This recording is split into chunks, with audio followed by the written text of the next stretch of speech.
কোন এক কবরস্থানের পাশে লেখা ছিল, গন্তব্য তোমার এটাই ছিল, বাস জীবন কাটিয়ে দিলে এখানে আসতে আসতে কি পেয়েছো এই দুনিয়াবি জীবন থেকে, তোমাকে আপনরাই দাফন করে দিল। হ্যালো বন্ধুরা, কেমন আছেন সবাই? আশা করি সকলে অনেক অনেক ভালো আছেন। বর্তমান সময়ে টিকটকের ফর ইউ পেজে বেশি বেড়াচ্ছে এই ইসলামিক ভিডিওটি। যাদের জীবনে অনেক দুঃখ, অনেক কষ্ট, তাদের জন্য হযরত আলীর একটা বাণী যথেষ্ট। আর আজকের এই ভিডিওতে আপনারা এই ভিডিও শুরুতে যে ছেলেটির টিকটক ভিডিওটি দেখেছেন, ওই ছেলেটির সম্পর্কে একটু বিস্তারিত জানানোর ট্রাই করব। আর আপনি যদি তার সম্পর্কে একটু জানতে চান তাহলে এই ভিডিওটা স্কিপ না করে সম্পূর্ণ দেখতে পারেন। এবং এই চ্যানেলে নতুন দর্শক হয়ে থাকলে চ্যানেলটিকে সাবস্ক্রাইব করে পাশে থাকা বেল আইকনটি বাজিয়ে দিতে পারেন, তাহলে পেয়ে যাবেন এরকম প্রতিনিয়ত আপডেট ভিডিওগুলোর নোটিফিকেশন।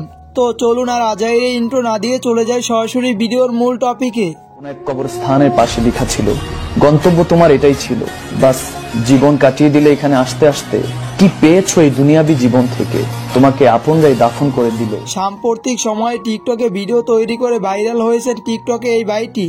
আর এই ভাইটির নাম হলো রাহাবার ইসলাম এবং তিনি টিকটকে রাহাবার ইসলাম নামে একটি অ্যাকাউন্ট পরিচালনা করেন, যার ফলোয়ার সংখ্যা বর্তমানে 4 লক্ষর কাছাকাছি এবং এই ফলোয়ার সংখ্যা দিন দিন বেড়েই চলেছে।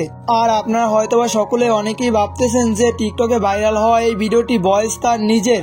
এক কথায় এই ভাইটির, কিন্তু আপনাদের ধারণা সম্পূর্ণ ভুল। এই ভিডিওটির ভয়েস হলো এই ভাইটির।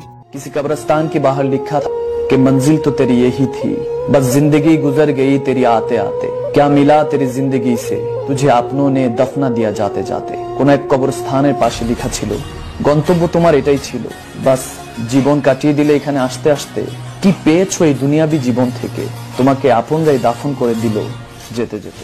আর আমি এই ভাইটি টিকটক অ্যাকাউন্টটি ভিজিট করে দেখতে পেলাম যে তিনি টিকটকে আগে ইসলামিক ভিডিও আপলোড করতেন না।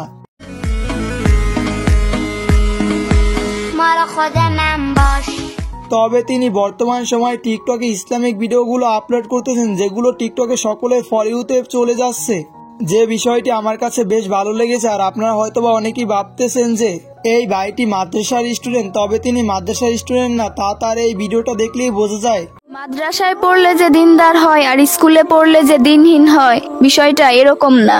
হেদায়েত আল্লাহ তাআলার পক্ষ থেকে আসে, শিক্ষা প্রতিষ্ঠান থেকে না। আর ভিডিও শেষে একটি কথা, আমরা হয়তোবা সকলেই টিকটকে লক্ষ্য করি যে অনেকেই ইসলামিক ভিডিও করে টিকটকে ভাইরাল হয়ে থাকেন এবং ভাইরাল হওয়ার পর তাদের আসল রূপ দেখা যায়। আশা করি এই ভাইটির ক্ষেত্রে সেটি ঘটবে না। আর যেহেতু তিনি সোশ্যাল মিডিয়ায় সাম্প্রতিক সময় ভাইরাল হয়েছেন, তাই তার সম্পর্কে বেশি ইনফরমেশন কালেকশন করতে আমি পারিনি। আর আমি পরবর্তীতে রাহাবার ইসলামের সম্পর্কে অনেক বেশি ইনফরমেশন কালেকশন করে আপনাদের মাঝে একটি ভিডিও দেওয়ার চেষ্টা করব।